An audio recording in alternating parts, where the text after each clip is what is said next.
వెంకటేశ్వర స్వామివారి భక్తులకు శుభాకాంక్షలు, నమస్కారాలు మరియు ధన్యవాదాలు. మంచి చేయాలి, మంచి చెప్పాలనుకునే వారికి వినేవాళ్ళు ఎప్పుడూ ఉంటారు. ఆచరించే వాళ్ళు అట్లాగే ఉంటారు. మనం కొన్ని సందర్భాల్లో వింటుంటాం, దేవుడిలాగా వచ్చి చెప్పారయ్యా అని.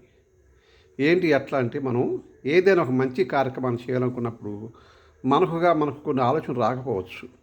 కానీ ఎవరైనా చెప్తే ఆచరించడానికి ఎంతోమంది సిద్ధంగా ఉన్నారు. నేనేం చెప్తానంటే, మీకు ఎంత ఆదాయం వస్తుందో అనేది మీకు తెలుసు.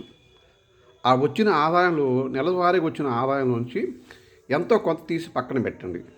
అది 1%, 2% లేదా ఇంకా ఎక్కువని కావచ్చు. దీన్ని సేవా కార్యక్రమాలకు లేదా ఎవరికైనా అభాగ్యులు కొంతమంది ఉంటారు, వాళ్ళకు సహాయం చేసేదానికి ఉపయోగించండి. ఇది మీ రాబోయే రోజుల్లో మీ జీవితాన్ని మార్చడానికి ఉపయోగపడుతున్నది. నిజం నిజం నిజం. మీరు ఆచరిస్తారో లేదో నాకు తెలియదు.